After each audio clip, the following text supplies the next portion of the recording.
Tapi diorang ni tak ada bazar Ramadan. Diorang ni memang suri rumah yang masak lah. Dan mereka ni masak chapati, biryani, repeat. Itu je masakan yang setakat bulan Ramadan yang kami jumpa dekat India ni.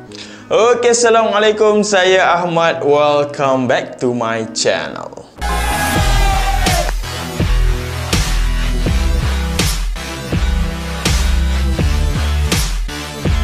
Okey, terima kasih diucapkan kepada anda yang masih setia bersama dengan saya. InsyaAllah hari ini saya nak sambung kisah daripada buku Ustazah Basikal. Buku yang mengisahkan tentang pengembaraan saya bersama dengan isteri mengembara ke 14 buah negara bermula daripada Malaysia, Thailand, Myanmar, India, Nepal, Pakistan, China, Kyrgyzstan, Kazakhstan, Uzbekistan, Afghanistan, Iran, UAE dan Arab Saudi selama 15 bulan dan kami hanya bermula dengan RM1,900 sahaja. Baik, bagi siapa yang belum subscribe, please subscribe. Dan tanpa kita lengahkan masa, jom kita sambung cerita. Okey, episod yang lepas saya ceritakan tentang macam mana kami mulakan kayuhan basikal dekat India ni. Dan hari yang pertama kami dah jumpa dengan mayat itu adalah satu, orang kata, surprise untuk kami. Untuk pertama kali kami masuk ke India ni. Dan kami teruskanlah kayuhan untuk keluar daripada Kolkata ni. Okey, dan kami berjumpa dengan satu masjid dekat Hooghly untuk kami tidur satu malam dekat situlah. Dan kami minta izin dengan jemaah dekat situ untuk camping dekat masjid tu, dan salah seorang daripada jemaah tu tak bagi untuk kami set camping dan bermalam dekat situ. Nama dia adalah Jahangir Alam. Okey, Jahangir Alam ni dia boleh cakap bahasa Inggeris. Dia kata tak boleh camping kat sini, dia suruh tidur dekat rumah dia. So masa tu kami pun dengan berat hati lah kan, sebab dekat atas tu pun tak ada elektrik. Okey, so memang gelap lah kat kawasan tu. So dia ajak tidur dekat rumah dia tu, ada elektrik dengan ada air dan tempat yang selesa lah. So kami pun kemas-kemas barang kami dan kami pun pergilah ke rumah Jahangir Alam ni. Okay, dan dia sediakan satu bilik untuk kami lah, dan beliau suruh kami tidur dekat bilik tu. Dan Jahangir ni sebelum dia tinggalkan kami dekat bilik tu, okay, sebab dia nak pergi ke rumah sebelah, so dia tinggalkan kami dekat rumah sebelah lah. Dan dia tanya esok roja ataupun tak. Roja ni maksudnya adalah puasa. Ya, adakah esok kami puasa ke tak? Kami cakap insyaAllah kami puasa lah. Dan dia kata subuh nanti dia akan sediakan sahur untuk kami. So kami pun okey lah, tak ada masalah pun dekat situ kan. Dan Alhamdulillah kami bermalam satu malam dekat rumah Jahangir ni. Dan pada keesokan harinya sebelum subuh, beliau dah sediakan capati untuk kami lah. Dan ada beberapa juadah bersama dengan telur mata dan ada susu manis macam tu lah. Dan dia letak ada serdak. Saya tak tahu nak panggil apa hidangan tu kan, tapi bentuk dia macam tu lah. Dan selepas bersahur kami pun solat bersama-sama lah. Maksudnya saya solat dengan Adillah masa tu, dan kami sambung tidur balik. Okey, dan pada waktu pagi tu dah terang, Jahangir ni dia bawa keluarga dia datang berjumpa dengan kami lah untuk berkenalan. Dan masa itulah kami berkenalan dengan isteri Jahangir dan adik-beradik dia dan masa tu.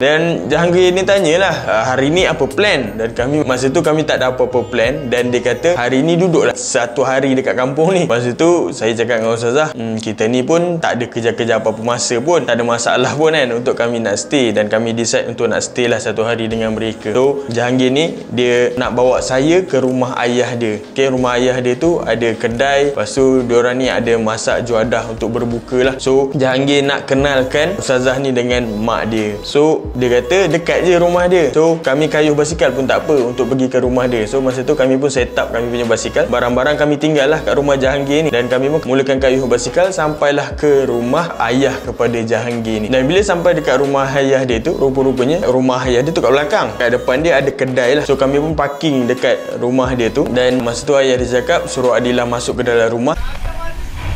Ayang kameranya. Perempuan sana. Nah. Dan saya ni lepak dekat luar. So Adillah ni masuklah ke dalam rumah dan berkenalan dengan keluarganya Jahangir ni. Okay? Dan saya lepak dekat kedai ni, lepak dengan ayah kepada Jahangir ni. Okay? Masa tu ada kedai biryani dengan kedai mesin jahit lah. Masa tu saya just record.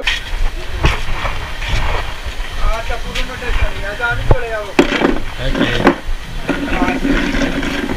Assalamualaikum.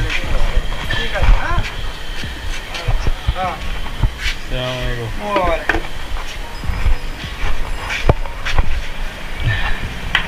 Your family. family. Family. Bukan. Oh, your shop. Shop. Ada dong kita boleh. Pizza shop. Pizza नहीं, biryani sir. Biryani, Masya Allah. Oh, no pizza. Oh, damn.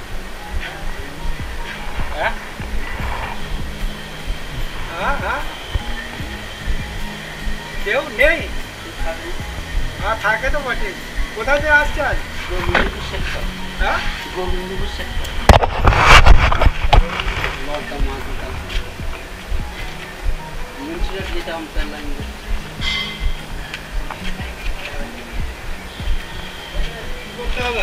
Saya ni tak pandai cakap bahasa Urdu kan. Tak pandai nak cakap bahasa diorang ni. Masa tu memang macam ayam dengan itik lah. Kecuali dengan Jahangir yang boleh cakap bahasa Inggeris sikit-sikit. Dan masa tu Adilah ni, dia masuk ke dapur, dia view anak-anak Jahangir ni kan.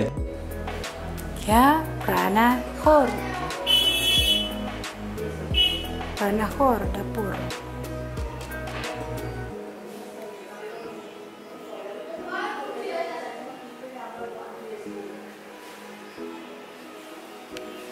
Apa yang menariknya adalah bila Adilah tolong dia orang ni masak untuk juadah berbuka ni, cara mereka potong sayur tu sangat unik. Kalau macam kita ambil pisau dan kita potong sayur tu kan. Tapi dia orang tak. Dia orang dah ada pisau yang tercacak. Dia orang ambil sayur tu dan potong kepada pisau tu. Itu adalah satu keunikan yang ada dekat India yang kami mungkin dekat Malaysia ni dulu ada. Sebab apa yang kita tengok dekat Myanmar, dekat India ni kan, adalah zaman tahun kita tahun 70-an dulu. Maksudnya waktu sebelum saya hidup. Mungkin sebelum ni tu, sebelum saya hidup dah ada pisau tu kan. Contoh macam lancar tu kan. Lancar yang macam beca orang tarik tu. Masa zaman saya tu, saya tak pernah nampak. Mungkin waktu sebelum saya hidup dia ada. So maksudnya dekat India ni, dia mungkin ketinggalan 30 tahun daripada apa yang kita lalui sekarang ni. So benda-benda yang kita anggap sebagai dah sepatutnya masuk muzium, tapi mereka masih pakai lagi benda tu. Dan masa tu Ustazah ni pun dia interview lah anak-anak Jahangir ni yang lelaki tu untuk baca Al-Quran.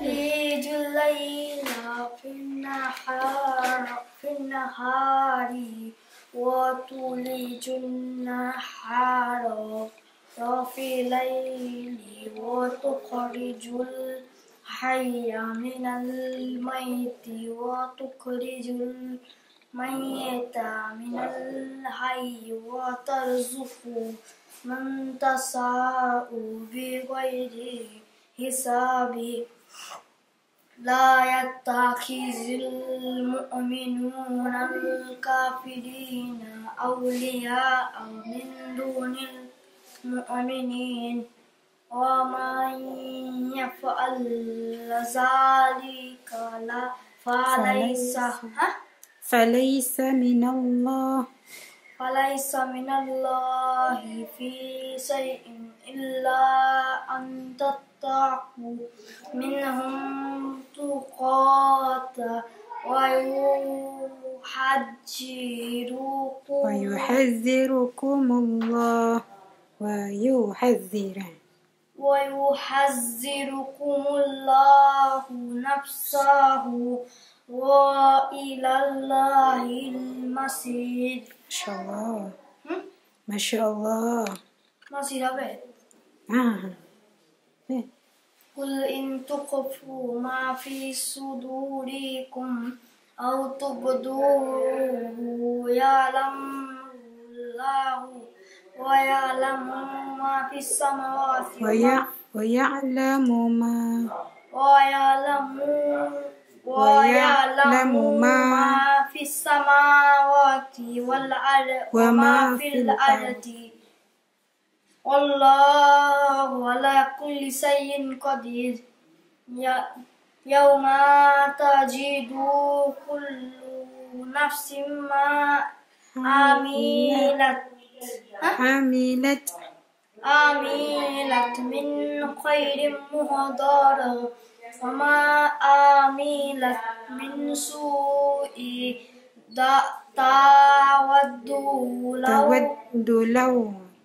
تود لو أن بينها وبينه أمادا بعيدا بعيدا بعيدا بعيدا يا ويحذركم الله نفسه والله رؤوف بالعباد بالعباد. صدق الله العظيم. Yang perempuan tu dia suruh baca buku cerita dengan baca doa-doa pilihan lah. Allahumma Allahumma anta hasanuda kulki hasin kulki. Masya-Allah jamil. দুঃখে আমার সারাদিন রাত ভগবানকেই ডাকি বর্দার ঘরেই 7টা বেড়াল বসে ছোট বড় মেজদা বসে 8টা কুকুর যতই বার করে. So mereka ni memang sangat lancar lah dalam baca kan. Mungkin tak sama dengan kita lah, tapi cara bacaan mereka lah kan. Okay? Dan saya ni pula masa tu Jahangir ni dia ajak saya untuk cari buah dekat luar dengan naik basikal. Lepas tu dia nak cuba saya punya basikal. Saya kata tak apalah, pakailah saya punya basikal kan. Dan saya pula pakailah Ustazah punya basikal. Dan masa tu dia ni tak pandai pakai basikal yang ada gear. Dan kat kampung tu majoriti adalah basikal-basikal tua. Tak ada langsung basikal yang gear yang kami nampak. So memang agak ketinggalan jugalah dekat kampung tu. So bila saya cakap gear tu sampai 8, dia macam terkejut lah. Sebab gear yang paling tinggi dekat kampung dia tu mungkin 3 je. Okay, apa yang saya bawa ni gear dah sampai 8 kan. Agak advance daripada apa yang mereka ada dekat kampung tu. Ha? Lagi lagi. Badan lagi.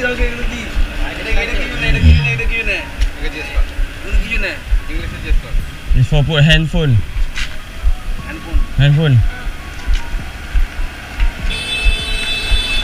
Hey! Okay. Gear.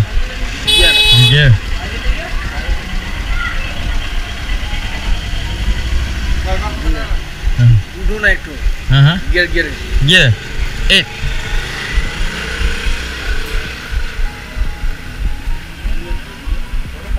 6 gear na 4 gear? 8 gear. 8 gear. 8 gear. Gear changing gear operating system. Operating system ya. Operating system. This fast here. Fast. Fast. Fast. Second. Ini 9. Acha 9. First here. Fast hai. But you cycle and then you use it. Acha. Okay. Speed. Speed.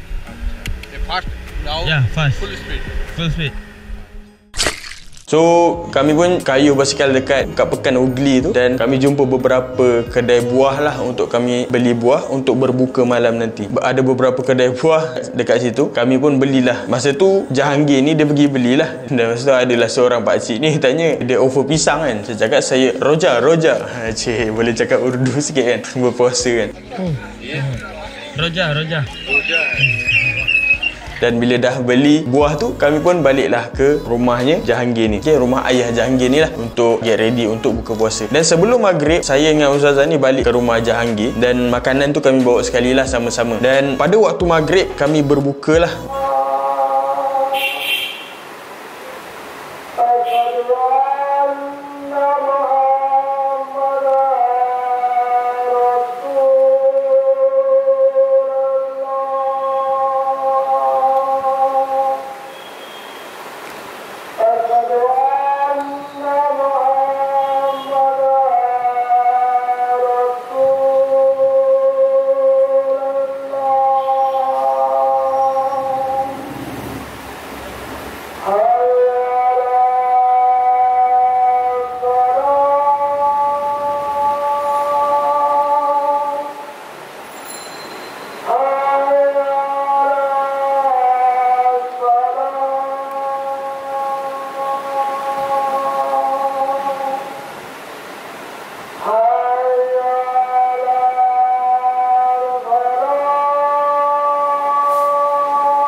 Maksudnya saya berbuka dekat masjid dan Adilah ni dia berbuka dekat rumah Jahangir dengan isteri dan anak-anak dia. Okey, dekat masjid ni macam biasalah, dia ada muri, dia ada kuah dal dengan ada buah potong lah. Tu biasalah pergi masjid mana-mana sama je dia cara dia berbuka. Dia makan yang ringan-ringan lah. Dia macam puff rice tu. Dia bukannya nasi tapi dia puff rice. Nama dia muri. Dan selepas maghrib kami balik ke rumah Jahangir untuk buka bersama-sama lah. Masa tu ada capati dan ada biryani. Capati memang tak boleh tinggal lah, memang sentiasa ada. Dan masa tu kami ada simpan lagi capati yang sahur tadi, dan dia orang kata jangan makan takut sakit perut. So dia bagi capati yang panas-panas lagi. So kami pun tak makan lah capati yang lama tu. Dia ambil, mungkin dia buang kot. Dan selepas maghrib dah habis makan tu, saya ikutlah si Jahangir ni pergi ke masjid balik untuk solat isyak. Padahal waktu tu saya dah solat jamak dah, tapi saya pergi jugalah masjid ikut dengan dia. Dan bila balik daripada masjid tu, dia ajak minum chai. Okay? So dia pun ada tempat lepak juga untuk nak minum chai. Dan apa yang menarik dekat tempat minum chai tu, memang saya tak bawa kamera lah kan. Dia minum chai tu kat dalam satu tembikar, cawan tembikar lah, dibuat daripada tanah liat tu. Dan bila dah selepas minum tu, dia bukan basuh dan simpan, tapi dia pecahkan. Dia campak dan dia pecahkan. So saya macam sayang gila kan nak pecahkan cawan ni kan. Dan masa tu saya minta 2-3 cawan untuk saya bawa balik dan bagi Adilah rasa lah. Dan bila dah habis lepak semua, kami pun balik. Dan bila balik tu, saya tengok Adilah dah tidur dah. Awal dia tidur, mungkin kepenatan kot pada hari tu kan. Dan saya kata rasalah ni chai yang kata unik lah dekat sini kan. Lepas habis minum campak pecahkan. Itu tradisi dekat sini. Okay, dan pada malam tu Jahangir tanya juga, esok puasa lagi tak? Dan kami kata puasa lah, samalah. So pada keesokan harinya mereka sediakan juga capati dan juadah yang samalah untuk bersahur. Okay, so saya nampak ada beberapa pattern yang sama dekat India ni. Dia orang punya sahur dan dia orang punya buka konsisten sama. So mudah untuk suri rumah lah nak masak. Kalau dibandingkan dengan Malaysia ni, kita setiap hari juadah kita berbeza kan. Dan kita ada bazar Ramadan untuk kita nak pilih. Tapi dia orang ni tak ada bazar Ramadan. Dia orang ni memang suri rumah yang masak lah. Dan mereka ni masak capati, biryani, repeat. Itu je masakan yang setakat bulan Ramadan yang kami jumpa dekat India ni. So bila hari dah cerah selepas subuh, kami minta izin untuk nak bertolak, nak sambung kayuhan kami ke arah Muzaffarpur lah. Sebab saya dengan Adilah, kami berbincang, kami decide untuk nak berhari raya sambut sama-sama dengan Amirul dengan Aiman dekat area sana. So kami ada lagi masa, mungkin dalam beberapa hari lagi untuk kami sampai ke Muzaffarpur tu. Okay, take picture. Ya, take picture. So kami teruskanlah kayuhan. Dan hari dekat India ni memang sangat panas lah. So kami memang tak tahan dengan panas tu. Kami memang cari pokok untuk kami nak singgah. Dan setiap kali kayuh, biasalah dekat India ni dia akan pancit juga kan. So saya masa tu carilah tempat ataupun lokasi yang orang tak ramai, orang tak ada orang, yang kita boleh tampal tiup tu dengan aman.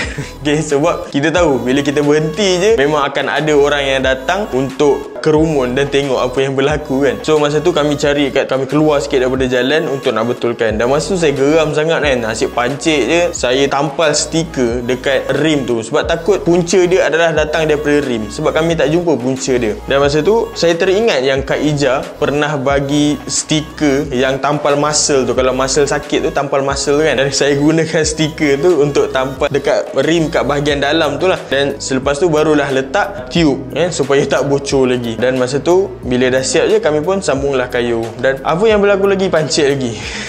So dekat India ni memang tak tahu nak kata bad luck ke apa, tapi sentiasalah dalam satu hari tu boleh kata 3-4 kali jugalah pancit. Okay, mungkin ada 5-6 kali juga. Memang saya tak tahulah, nasib kurang menyebelahi saya. Okay, tapi saya pasti mesti ada hikmah di sebalik kejadian tu lah. So saya dengan sabarnya betulkan semua kan. So bila dah betulkan tube semua, dah tampal blade tube semua, pump memang tak larat lah nak pump. Cari kedai tayar dan minta tolong dia isikan angin lah untuk kami sambungkan kayuhan. Dan setiap kali pancit, saya nak kena betulkan lah. Dan ustazahnya dah penat, dia boleh tidur dekat atas basikal babe.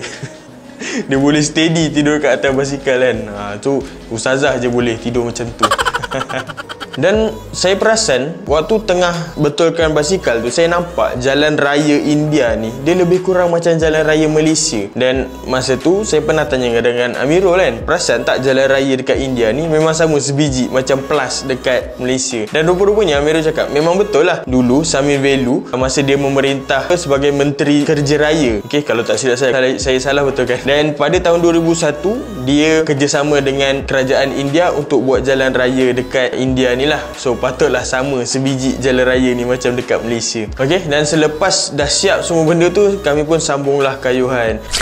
Dan waktu tengah kami kayu tu, kami berjumpa dengan satu kenderaan yang tersadai tepi jalan dan ada orang tengah betulkan tayar dia lah. Masa tu tayar dia pancit. Dan saya ni memang dah expert lah dalam tukar tayar kan, walaupun tayar basikal. Dan masa tu saya bantulah dengan Ustazah kan, bantu dia untuk nak tukar tayar tu lah. Dan masa tu kami dah bantu dia untuk tukarkan tayar tu, dan kami pun teruskanlah sambung kayuhan. Dan pada waktu tu dah zuhur, dah puncak dah, memang dah sangat penat dah. Dan masa tu kami memang dah tak tahan dah tak tahan dah, terlalu haus, dan kami decide untuk berbuka lah. Sebab pada waktu tu kami teringat yang kami ada tapau sikit capati sahur tadi, sebab banyak yang Jahangir sediakan capati untuk sahur tadi tu. So kami bungkus untuk makan dekat, sebenarnya untuk nak buka, tapi dia adalah backup lah kalau tak puasa kan. So kami decide untuk berbuka lah masa tu. Dan selepas kami dah makan, dah tambah energi masa tu, dan kami set sejadah, kami set tempat untuk kami nak solat dekat tepi highway tu. So kami solat sekejap dekat tepi highway tu, jamak antara zuhur dengan asar, dan selepas tu kami pun teruskanlah kayuhan kami. So bila kami dah mulakan kayuhan kami penuh dengan energi, maksudnya bolehlah kayuh sampai sebelum maghrib lah. So bila sampainya sebelum waktu maghrib tu, saya dah decide untuk nak cari masjid dekat kawasan berdekatan dengan kami. Dan alhamdulillah kami berjumpa dengan satu masjid, dan masa tu saya minta izin, boleh tak kalau kami nak bermalam satu malam dekat masjid ni. Dan masa tu ada ramai, saya tak pasti student ataupun cikgu-cikgu yang ada yang duduk dekat situ. Okay? Dan mereka ni adalah tabligh lah yang duduk dekat masjid tu, dan ada madrasah dekat sebelah masjid tu, dan mereka juga ada penempatan juga duduk dekat situ lah. Dan dia kata boleh je, tak ada masalah. Dan kami agak pelik juga sebab dekat India ni jarang orang invite untuk kami masuk ke dalam masjid kan. Okay? Dan masa tu dia hidangkan kami muri juga untuk kami berbuka. Dan selepas maghrib, mereka ni bagi kami nasi biryani. Dia orang dekat sana agak mudah untuk nak cari biryani. Dia orang dah ada siap dijual dalam kotak-kotak tau. Kotak dalam tu tak ada plastik, dalam kotak tu terus nasi biryani. So kita makan nasi dalam kotak lah kan. So dia ada kotak biryani, tapi biryani India memang padu, memang sedap. Memang tak sama dengan kat Malaysia. Nak rasa biryani India ni memang kena pergi kat India. Okay, Ustazah dia pelik sampai sekarang. Saya sangat jarang nak cakap satu-satu makanan tu sedap, tapi kalau saya cakap makanan tu sedap, memang betul-betul sedap. Dan Ustazah sampai sekarang cari macam mana resepi biryani dekat India tu, yang menyebabkan saya ni craving. Setiap hari nak biryani India, setiap hari nak biryani India. Sangat craving lah dekat India punya biryani. Memang walaupun dia hanya atas surat khabar, walaupun hanya dalam kotak, tak alas plastik apa-apa pun, dia still sedap. Saya pun tak tahu kenapa saya ni masih lagi craving biryani dekat India ni. Dan selepas kami berbuka, masa tu ada seorang pelajar, saya tak pasti pelajar atau guru kot. Dia adalah seorang guru madrasah dekat situ, nama dia Soriful. Dia kata dia invite untuk kami tidur kat dalam bilik dia. Diorang ni tidur kat dalam dom tau. Dalam satu dom tu ada 4 orang. So dia suruh kami tidur dekat situ lah. Saya dengan Ustazah ni tidur dekat dalam bilik dia, dan mereka ni tidur kat dalam masjid lah untuk satu malam kan. So memang sangat terharu lah dengan kebaikan diorang ni kan. Diorang ni nampak macam bayi-bayi kami lah kan, ataupun lebih muda daripada kami, macam student-student, tapi mungkin diorang ni adalah cikgu-cikgu dekat madrasah tu, dan diorang ada dom dekat situ. So diorang invite untuk kami tidur kat dalam bilik dia, dan mereka ni tidur dekat luar. So syukur alhamdulillah dapat lagi tidur satu malam dekat India, dan kami tak perlu keluarkan duit untuk kami bermalam hari tu. Dan pada keesokan paginya, sama juga kami bersahur bersama-sama dengan Sariful dan kawan-kawan dia tu, dan dia sediakan capati juga. So saya cakap sama je pattern kat India ni, sahur capati, buka biryani, sama, simple. So tak susah lah untuk nak cari makanan, ataupun tak susah lah untuk mereka ni nak sediakan. Dan kami pun dah expect benda tu setiap hari lah. Bila dah siang, waktu siang, kami pun tangkap gambar bersama-sama dengan mereka, dan kami say goodbye lah kepada mereka untuk kami teruskan kayuhan kami sampai ke Muzaffarpur. Say hello Malaysia. Okay? Okay. Together, 1, 2, 3. Hello.